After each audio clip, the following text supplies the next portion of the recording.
Okay, my talk is Unreadable Code. My name is Victor Lyuboslavsky. I'm a software engineer. Like Ricky mentioned, I have 25 years of tech experience across many industries, but most of my experience is actually in hardware, so I feel like I'm still relatively a newbie when it comes to software. Currently, I work at Fleet Device Management. It's an open source device management company for IT, as well as we provide endpoint telemetry for security teams. So if it takes engineers, even those working on your code base for over a year, a long time to analyze the code and understand what it does, then poor readability is literally costing your company money.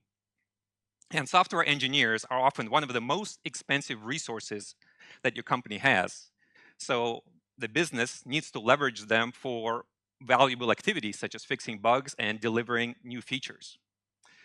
So as a tech lead, do you know how much time and how much frustration your engineers are spending trying to understand that code?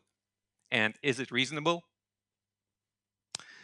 So this is a typical situation where you ask to fix a bug or you ask to add a feature, extend an existing feature, and you want to understand how does the feature work.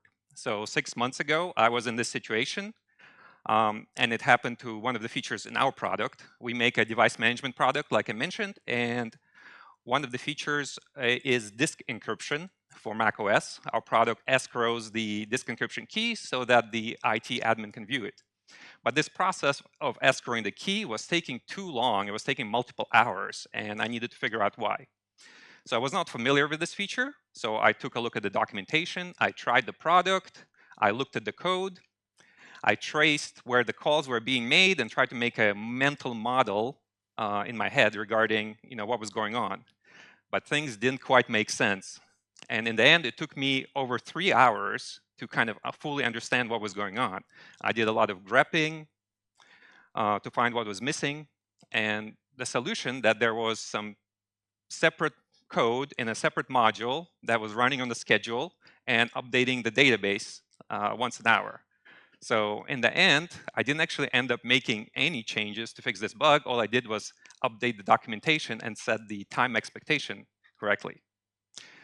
So from a company perspective, 3 hours to effectively write no code, probably not great. All right, let's quickly talk about what this talk is going to cover. First, I'll go over the definition of readabilities to make sure we're all on the same page.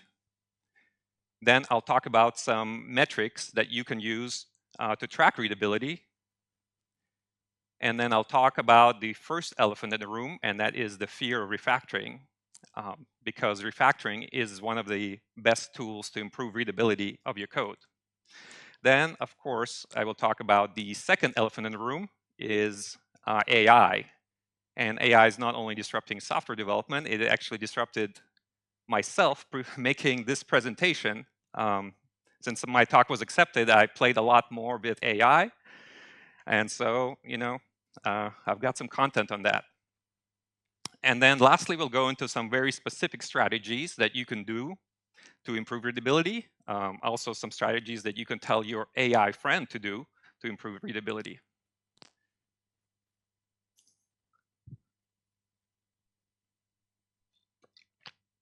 All right, let's jump into the definition. So I try to keep the definition fairly straightforward. A readable code is easy to understand and easy to change. And there's two related metrics I want to emphasize, and that is time to fix a bug and time to introduce a new feature. And so those two metrics correspond to developer velocity.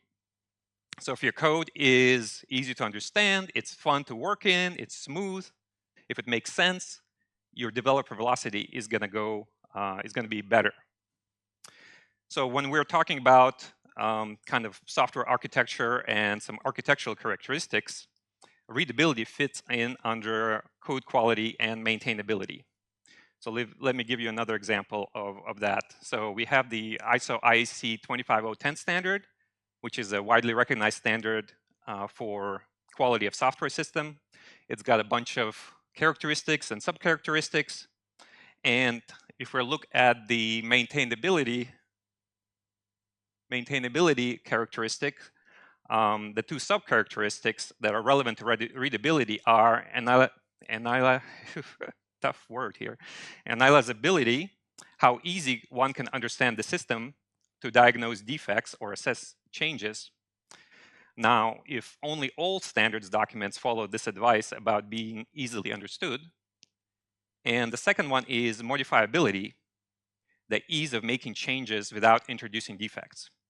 Now, we can look at some other characteristics and sub-characteristics that are also related to readability to some extent. For example, testability, right? If your code is easy to understand, then it's easy to kind of create tests.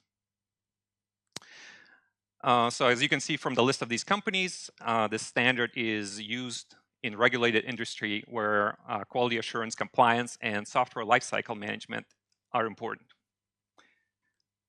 Okay, so we kind of defined what readability is, but why should we care about it? Is it actually a big deal? We have some smart people that we hire, we train them, and they can deal with our code, right? They're smart. And maybe we actually know that our code is unreadable because we're a young company and we were focusing on surviving, and we didn't really we made a tactical decision to basically disregard maintainability in favor of some short-term revenue. So now that we're making money, we're somewhat successful, why should we worry about readability? Okay, so when an engineer comes into a new company, oftentimes they're excited. They got new code, they dive in, they're excited to solve new problems. But maybe 6 to 12 months later, they find that it still takes them forever to figure stuff out and to do anything. They feel like they're not, they know stuff in the company, but it still takes them a long time to do anything. They know when they dive into the code, it's hard for them to hold everything in their head, and after about 30 minutes of trying to understand things, they want to take a nap. So in the end result, it slows development. Also, oftentimes the code base is growing faster than the engineers can understand it, right? So they know that they'll never catch up. They'll never be able to understand the whole code base. And if an engineer has a new task and they know they'll be exhausted just by looking at the spaghetti code, they know they'll have a hard time finding the start point in the code. They'll have a hard time finding all the pieces in the code. They'll see large functions, lots of branches. Well, the end result, maybe they're not going to work as hard. Like, for example, if they finish one task and it's near the end of the day and there's another task, well, maybe they'll take off for the day, right? Instead of diving into the next task. Unreadable code also tends to create more unreadable code. It's a problem that doesn't really go away. If you have a problem now, 6 to 12 months later, you'll also have a problem, maybe even a bigger problem. And this is just a general trend for software. Software tends to deteriorate unless we actively create some architectural governance, some checks to keep it maintainable. So when engineers generally agree or think that their current code base is a big ball of mud, they are attracted to greenfield projects. They're convinced, or many of them are convinced that this time we're going to get it right. We saw this terrible mess in this code base, and we're going to get it right. The problem is that this new project may be in your company, or it may be in a different company. And for the business, the outcome is terrible. We have spent time training these engineers on a code base. They're finally somewhat productive, and now they want to jump ship and work on something new. We can train engineers, we can ramp them up, but can we keep them there? So readability is a fundamental part of developer experience. And the lure of greenfield project is not quite a black and white issue.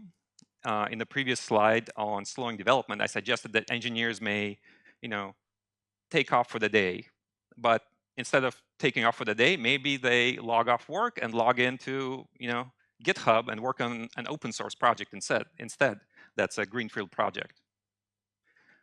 Another thing that happens is engineers get a bug to fix. They go off and take a look at the code, and they come back and they say, it's going to be faster for me to rewrite this code than to fix this bug. Well, it's hard to judge whether it's going to be faster or not, but rewrites are generally more fun. It's fun to do things than to passively read code. One reason is that people learn better from doing. So rewriting code is actually a type of learning mechanism. One issue with rewrites is that they may never end. One engineer comes in, does a rewrite. 12 months later, another engineer has to fix a bug in that code. They come back and they say the same thing. They want to rewrite the code again. So as developers, we kind of need to understand the needs of the business. Whether it is actually better to rewrite, or is it better to understand it, refactor it. Refactor is a type of rewrite. And so the benefit then that it'll be easier for future developers to understand it. Now, one caveat here is you do have these kind of throwaway products, throwaway architectures that you create, whether it's a proof of concept or something that it does for a learning opportunity. So if the team agrees that the rewrite is needed, then go ahead with the rewrite. I want to mention a couple additional benefits of readable code. If the code is readable, it's easier to understand. It's also easier simply to see bugs in the code. For example, one of our customers saw an issue that they were having, and I was able to go into our code, and simply by looking at the code, I was able to spot the bug. I was able to spot the bug and suggest a fix without actually ever running any code. Also, it's beneficial for senior developers because junior developers may need to, or other developers may need to understand something in the code base, and if the code is readable and easier to understand, they're less likely to interrupt the senior developer seeking explanation. And if your code is open source, it's readable. If people are having fun working in your code base, then you're more likely to attract open source contributors. All right, let's switch to metrics. So in order to see your readability, how good it is, and to make sure your readability stands where you expect it to, you need some metrics. So it's generally recommended to have some metrics in your CI/CD pipeline so that you can monitor your readability. So let's talk about this classic metric of cyclomatic complexity. So this metric is basically counts the number of branches and functions and gives you a number. So as you can see from this example, we have +1 for the function, then for each branch we have +1, so total is 5. So general recommendation is you want to have 10 or less of your cyclomatic complexity. And this metric aims to measure both maintainability and testability. Another metric that is more recent is cognitive complexity. It was introduced by Ann Campbell in 2017, and it tries to focus more on the reader's cognitive load, that is to say maintainability, and not as much on testability. So it basically effectively modifies some of the penalties that cyclomatic complexity has. So for example, it increases penalties for some such things such as nested branches and decreases penalties for other structures such as switches. So in this example, we're using a switch, so the cognitive complexity of this function is actually lower than cyclomatic complexity. And cognitive complexity is also, recommendation is also to keep it under 10 or less. And that's a general recommendation. Obviously, if your code base it has naturally more complex code because you're doing some very specific algorithms, you might want to set that limit higher. So my take on these complexity metrics is I believe there's some room for customization. I believe we can take these measurements from cognitive and cyclomatic complexity and kind of have a conversation with your development team regarding what things you consider complex and what things you consider not so complex, and just have a kind of a custom metric for a team. There's also some language considerations. Perhaps you decide that a dynamically typed language should have some stricter complexity criteria because of the maintainability challenges presented by dynamic types. Or perhaps your language has certain idiomatic ways to write code, and because of those idiomatic ways to write code, those structures should have a lower complexity score because it's a pattern. It's something developers see hundreds of times, and it's not really complex for them to understand it. Another comment I make is that integrated development environments can really help, right? In this example, this particular example, it collapsed these. It collapsed some code.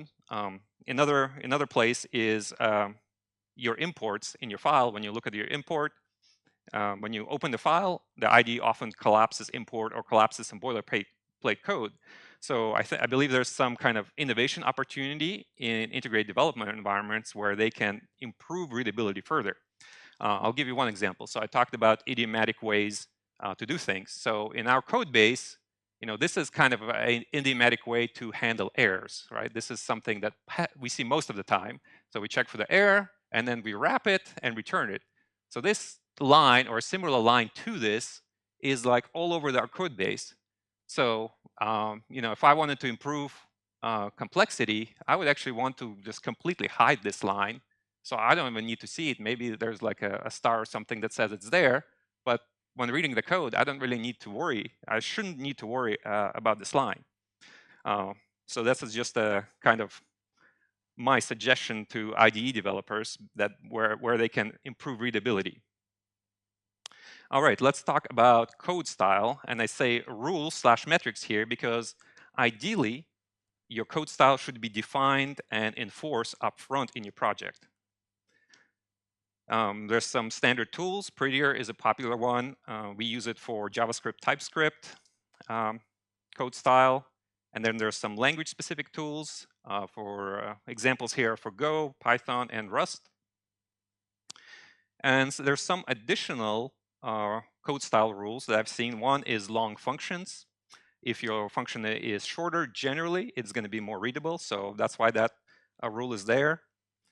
Another rule is that I've heard is number of function parameters. For example, you want to have a rule that you have no more than 5 function parameters. Another issue I've seen with function parameters is oftentimes if you are using 2 parameters next to each other that are of the same type. So for example, you have 2 string parameters next to each other. Oftentimes you see a bug where people kind of flip those when they're calling the function. So perhaps another rule should be that in your function parameters, no 2 parameters next to each other can have the same type. That will reduce, not only be more readable, but will reduce some bugs.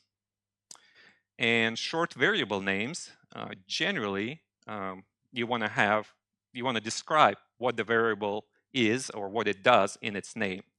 Now there's some caveats here because if you're using the variable in like 5 lines of the code that are next to each other, then then it's okay to have a shorter name. So this is an example of some code where this code base has some rules. One rule it has is that every function needs to have a comment. So in this case, the developer took the easiest way to satisfy the rule and then just added this useless comment. Another rule this code base has is that the functions need to be a certain length. So developer just went into the function and like arbitrarily cut it in half and put part of it in one function with a name that doesn't actually describe what that function does, and then put the other part in another function. So the caveat here is you can have some rules in your code base, but in this case, the rules are met, but the code is actually worse than if it did not meet those rules.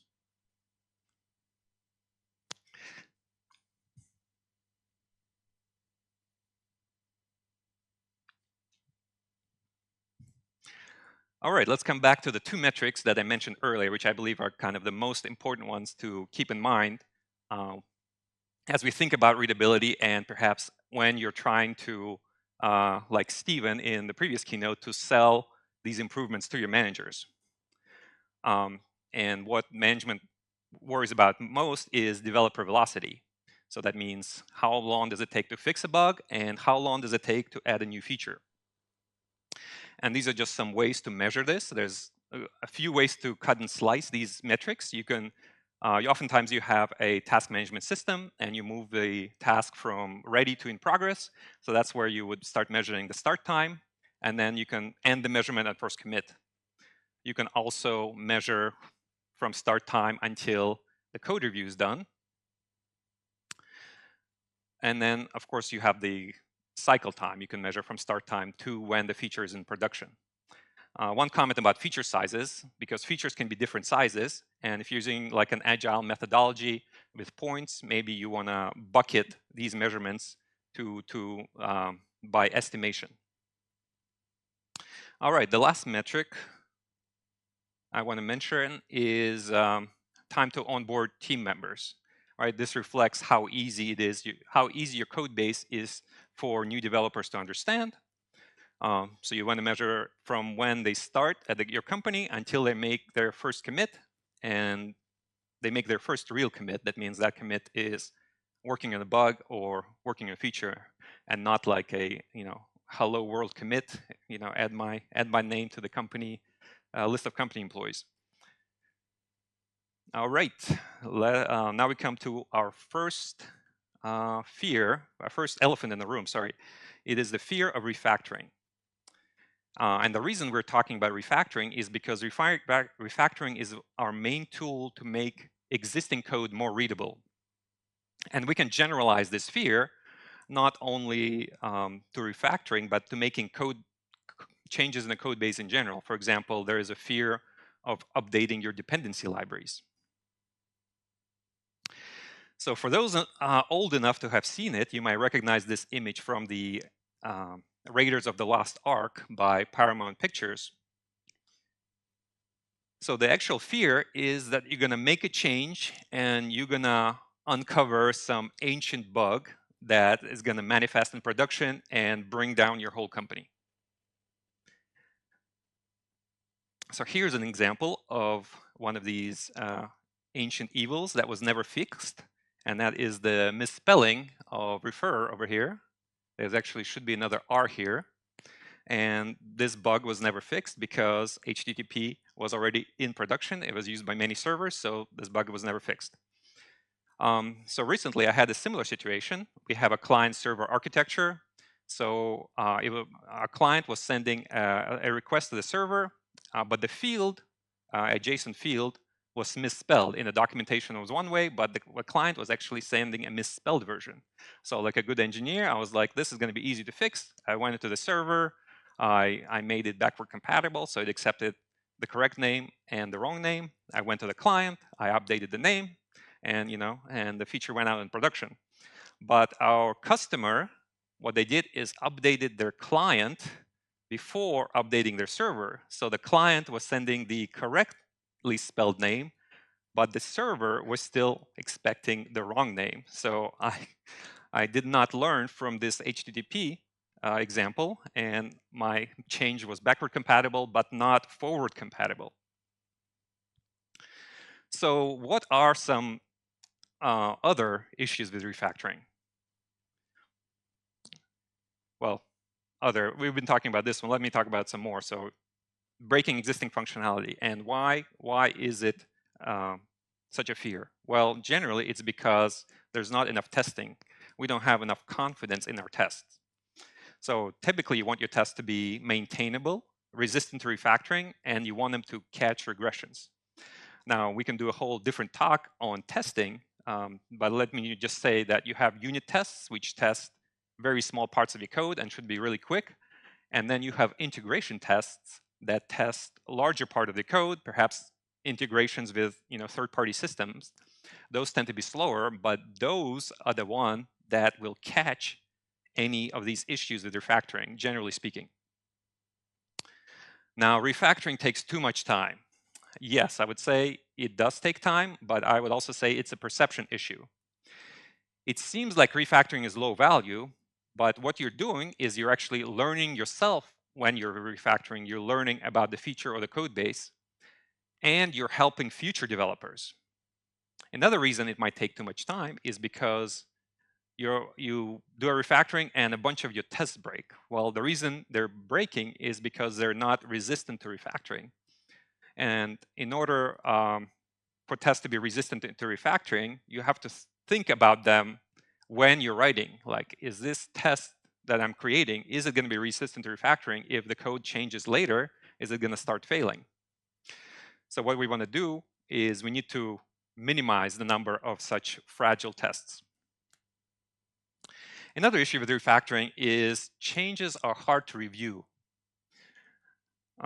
Oftentimes when you're refactoring, you're moving code around, and then you open up a pull request in GitHub, and you end up with a bunch of green and red, and it looks like everything changed. Your reviewer has no idea what's going on. One issue I want to point out here is this code circled here and this code circled here. They're actually identical code, but GitHub is treating them differently. For those of you that may know, it's because the only change here is white space, right? So, why is GitHub out of the box? This is an out of the box experience. Why is GitHub giving us such terrible code review experience? And what we can do about it. So one thing we can do about it is to keep our refactoring changes separate from our actual functional changes. So there's two good places where you can do your refactoring. Before you make changes, so you go in the code base, you understand the feature and maybe understand what you're going to do, and then you refactor the code to make it more readable and easier for your changes to go in, and then you take that and check it in as a separate PR. Or you can do the changes and refactor afterwards. Another things you can do is basically explain what you did. Where are the refactoring changes and where are the functional changes? So ideally, you would actually meet with your reviewer and talk through it. If you want to be asynchronous, you can't meet. What I often do is I actually make a video of myself going through the PR and explaining what I did. And sometimes during that video, I find issues as well. So it's like a second level of review for me. All right, let's talk about a little bit about hero engineers. So complex code bases often have these hero developers who know the code base and become the go-to people for solving critical issues or implementing complex features. But the problem is the prevalence of such heroes may be a sign that your code base is too complex. If you can't assign work to a normal engineer, right? If you know that if you assign a work to someone, all they do is go to your hero developer to ask them how to do things, then basically your team can't scale, right? You can't scale if everything's reliant on, one or more individual people. The other issue is oftentimes these hero developers may be contributing to the complexity issues, right? They often know the code base, so it's more efficient for them to go in and make a quick fix somewhere rather than thinking about kind of the long-term maintainability. Another thing I've seen is that these hero developers sometimes insist that the current code base is just fine, right? They know how everything works. They know where all the dead bodies are buried. So they say, we don't need to make it refactor and make it readable. This is how we've always done it. So your hero developers, in some cases, may actually actively push back against improvements. All right, I've got another elephant in the room that I want to talk about, and that is AI. So even if you don't use AI yourself, you may be reading code that's primarily generated by AI. For example, the code in your next code review may have been generated by AI, and you may not even know it until unless the submitter explicitly told you. So I have experience with a few AI tools, and I would like to say that originally I was kind of an AI skeptic. I've been looking at AI for years, and I was like, but recently I've been using some tools, and I have been finding some valuable stuff with AI. I've used Cursor, we use Unblocked. We have a Slack plugin for Unblocked, so in our Slack, it answers questions. I've used Klein and RuCode VS Code plugin, and I've used some JetBrains tools. So when you want to understand code, it's like archaeology. You want to rely on secondary sources first. You want to read the documentation before diving into the code. Well, the good thing about AI is it not only has access to the code, but it often has access to README files or whatever else you give it. So it actually can sort of explain the code. And I would say it's definitely a good starting point, but you can't rely on it. And you need to cross-reference it with actual code. So um, it can get the high level right, but often details wrong. One thing I've seen is it mixes up similar features. It would say that this feature, has this parameter, but this parameter is actually in a different feature, in a different but similar feature. Where it helps is as it's trying to explain the feature or the file to you, it helps you kind of load the relevant context into your own brain and then makes it easier for you to make those connections and understand the code. Yeah, definitely a good starting point. So it's also a good place to ask AI before interrupting an actual person. So we have an on-call rotation at my company. So if a customer asks an issue and I don't know I don't know about it, I would ask AI first and then do some of my own digging before I go to the actual developer of that feature. So the bottom line for explanation is AI is helpful, somewhat helpful, but what that means is we as developer can understand bigger code bases with the help of AI. And to a certain extent, some existing ball of mud code bases have become a little more maintainable thanks to AI. Another thing is because AI not only looks at the code, but looks at everything, including comments, when you're creating comments or documentation, you can actually think that you're not only creating documentations for other humans, you're actually creating documentation for humans who are going to ask AI to, summarize the documentation. So to a certain degree, you should be kind of more flexible. You can be more flexible regarding where you put your documentation. If you put in a comment in a file, if you put a README file in the same directory, AI will parse it all the same. So it'll still provide value. All right, so can AI write readable code? So this is actual code in our project. It's in production. And I asked AI to write this code and I checked it in, but it has some small issues. So for example, some small issues. This check for 0 down here, really if I was writing it, it should be there. This comment up here, execute this query. I mean, this is how we execute SQL queries, and we have this all over the place. So there's no need to put this comment here. So oftentimes it makes these short comments that are sometimes useful, sometimes not. But the lesson for me here is I actually checked in this code. So I had AI write code. It was a bunch of code. Then I have to look at it, and to be honest, I became a little complacent with AI-generated code. And I think that's quite an issue in right now is, instead of thoroughly looking at everything it wrote and actually like making these fixes, I didn't, and I checked it in.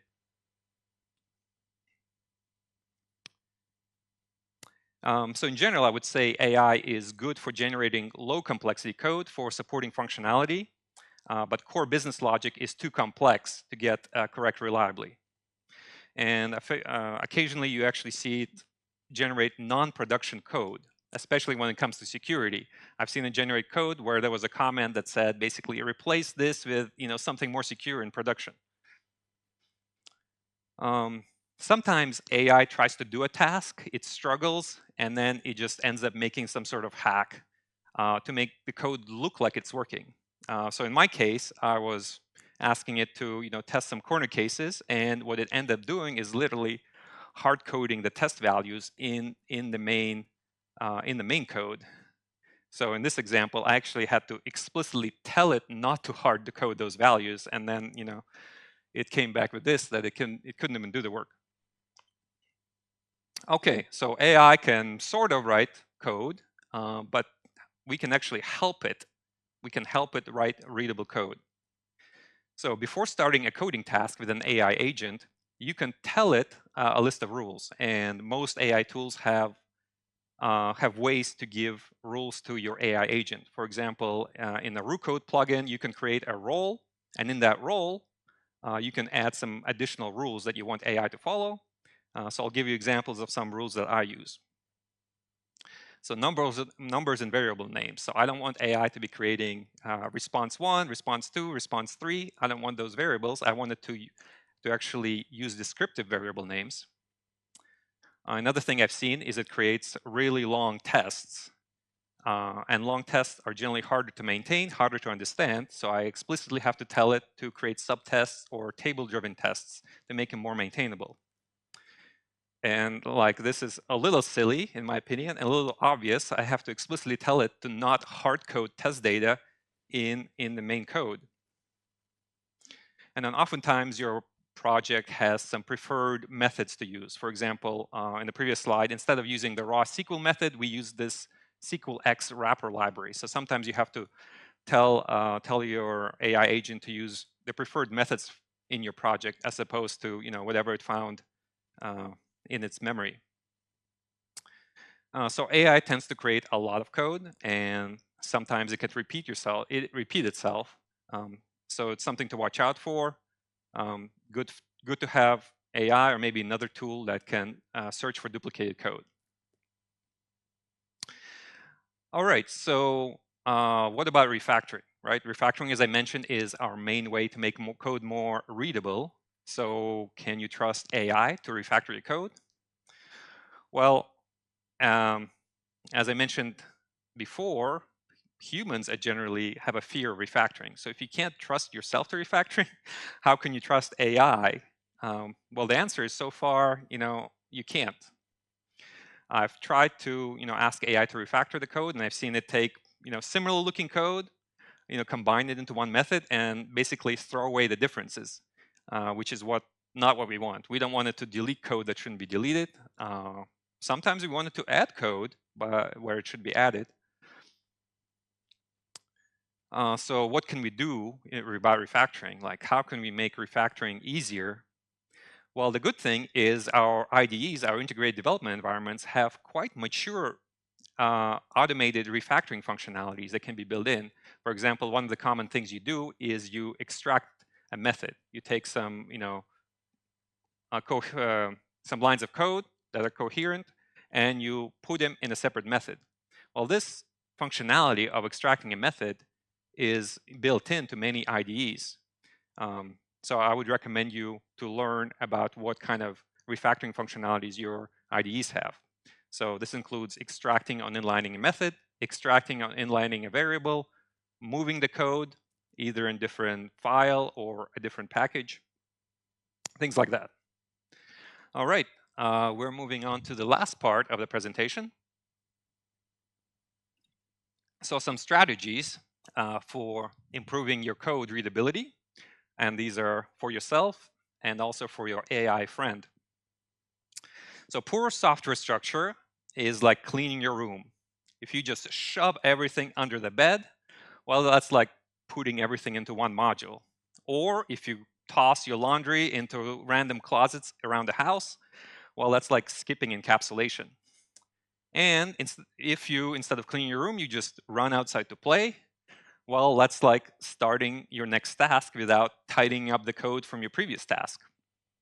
So what happens? You end up, you find yourself grounded by production bugs before dinner. So there's two pieces of advice here, and effectively these are two different ways of saying the same thing.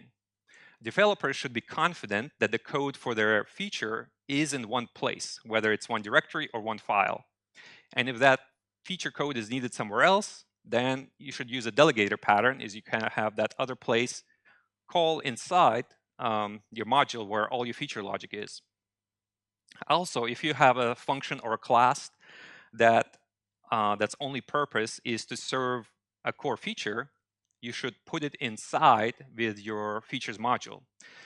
For example, maybe you have a hash password function. It's a generally good function, but it's only used by your user service. Well, you should put that function inside your user service.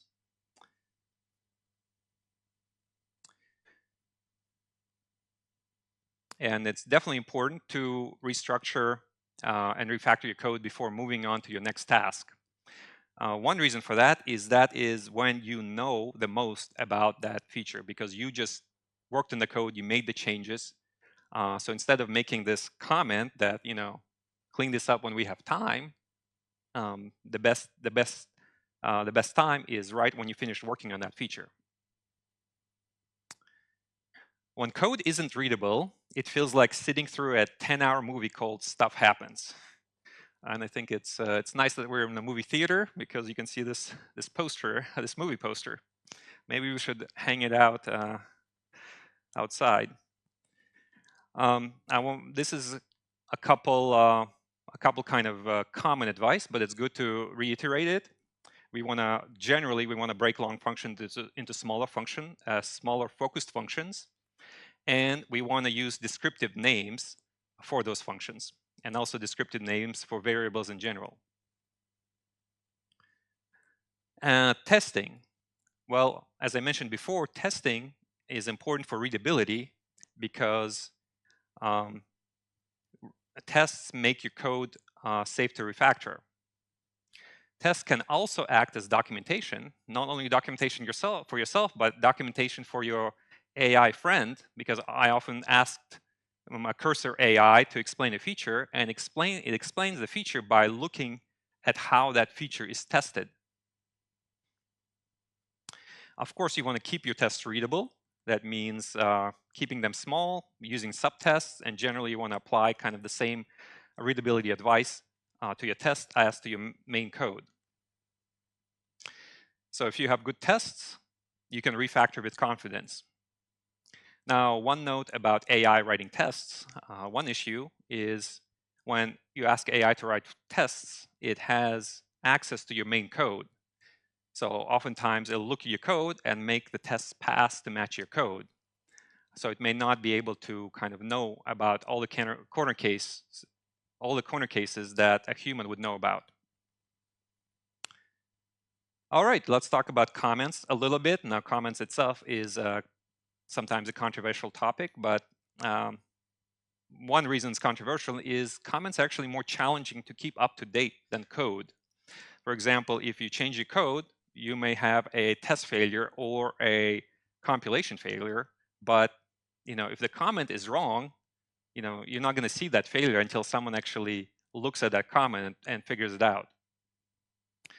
So generally, you should be removing comments that duplicate or contradict code. This is also a general advice to use why comments and not what comments. So here's an example. In the first example, this is just saying what it does. Not only is it just a what comment, it also says exactly what the code does.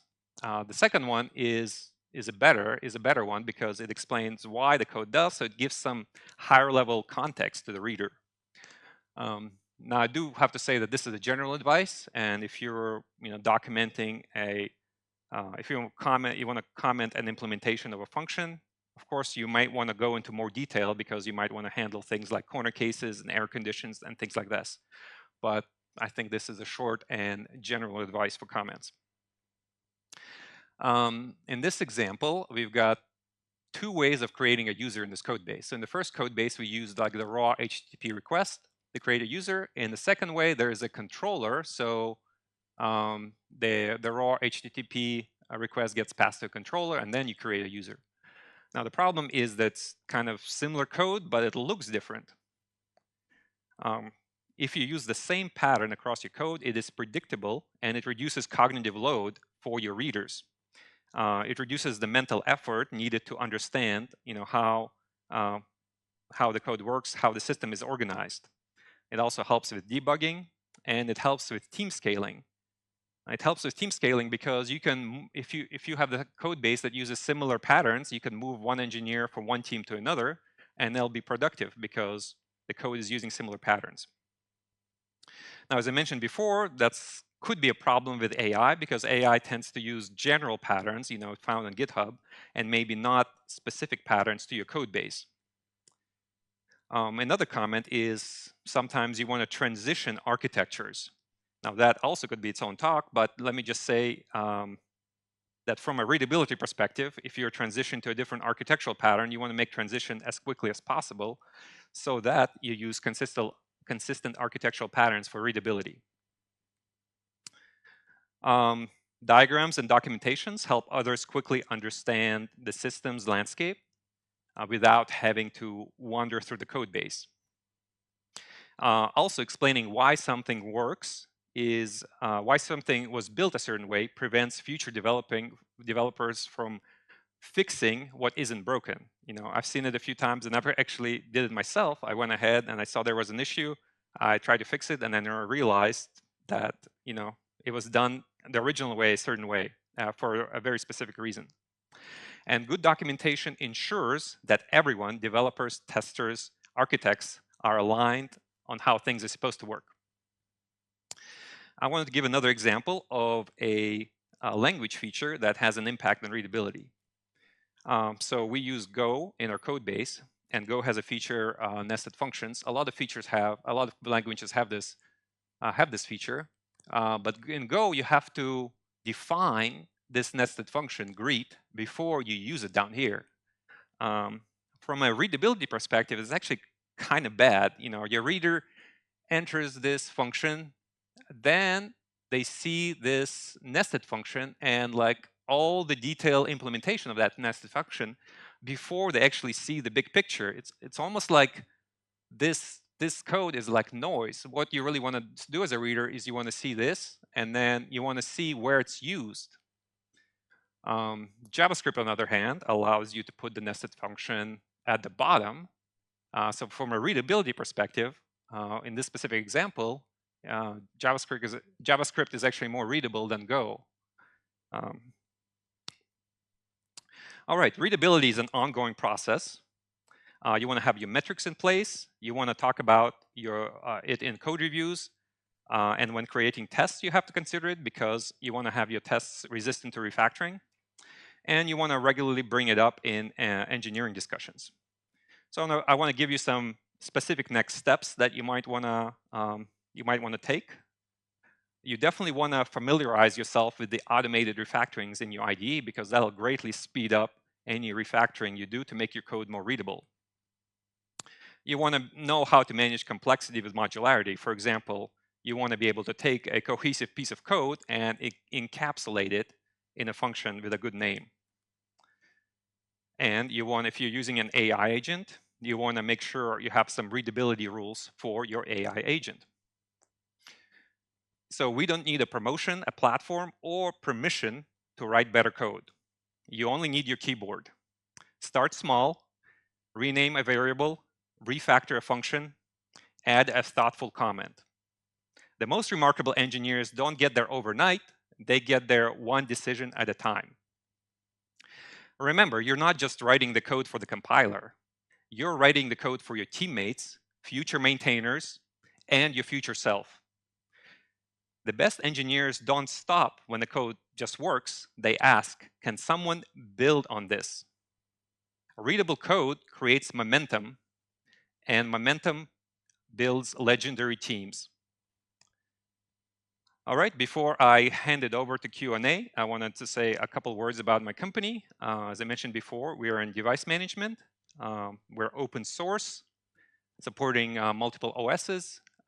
We have our code is on GitHub, and we're very transparent. So not only our code, but our issues, even our Figma designs, our engineering handbook is available. We're also actively hiring developers right now. And then last slide, some information about me. I'm mostly on LinkedIn, but I also have a blog and a YouTube channel. And we can open it up to questions. All right, Victor. So congratulations with your first big one. Yeah. How was it? Thanks. It's pretty good. Audience friendly. I enjoyed it. I don't know about you guys. They enjoyed it a lot. They enjoyed as much as they're gonna enjoy Apollo Place in 15 minutes. But okay, let's go. We have several questions. Uncle Bob suggests var name length should depend on the scope length. Globals may have huge names, while things having one-line scope can be one letter. Yes, yes. I generally agree with that advice. Generally, well, one scope. Yeah, generally, if you're able to see the lines of code where your variable is being used, then it's okay to have a shorter name. And there's some idiomatic names like I for loops. Obviously, you're going to continue using I. Also, on the other end of the spectrum, you don't want to have your name too long, because if you think that you don't need comments and you can just make a really long name to explain what a variable does, then every time what a function does, every time someone uses that function, they're like effectively writing out that documentation, which is kind of silly. What do you say to comment-free programming, as if needed, the why should be mentioned in the comment message and not in the code? Yeah, so Uncle Bob, who was mentioned before, I believe he kind of thinks comments are evil. That's not quite true, because I found them helpful. Even the bad comments that AI-generated code provides are kind of helpful. An additional thing is details. Sometimes you actually want to give some implementation details. For example, you want to comment above your function. You want to give some implementation details for like how performant it is, when it is fail. So you can't communicate all of that detail in your function name, obviously. Are basic AI detectors on Google trustworthy? I'm not sure. AI detectors. Yeah, I don't have a comment on that. I don't know. Maybe we can stop by and expand on that comment. I mean, AI detectors. AI detectors that I know of is like I write a blog post and then I hear that Google will penalize me if it thinks my blog post has a lot of AI generated code. But that's just a rumor. I don't think in practice. Maybe in practice that's not true. Do you recommend distinguish functions that have dependencies, calling other functions, from functions which don't self-contained? If so, how? I actually don't know what distinguishing function is. Okay, let me think about this. Let me read the again on the screen. Maybe someone wants to elaborate on that question? Or maybe that's mistype, Yeah, I mean, from a readability perspective, that example I show with a nested function in Go, my recommendation there is actually don't use nested function. However, it is convenient to have nested functions because of closure, but nested functions make the code less readable, at least in the Go programming language. Do you have any tips for AI code analysis, example in GitHub? Okay, so AI code analysis, you're saying like AI looks at your code and gives a recommendation. I think that's a good idea. I think any sort of tool you use to try to improve the quality of your code is, good to try.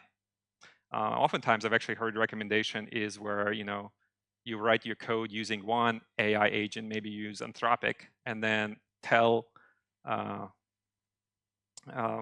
OpenAI to critique that code. So you kind of have like this adversarial relationship between two AI agents. One's writing the code, the other one critiquing it. What is your opinion on refactoring for reverse engineering proofing?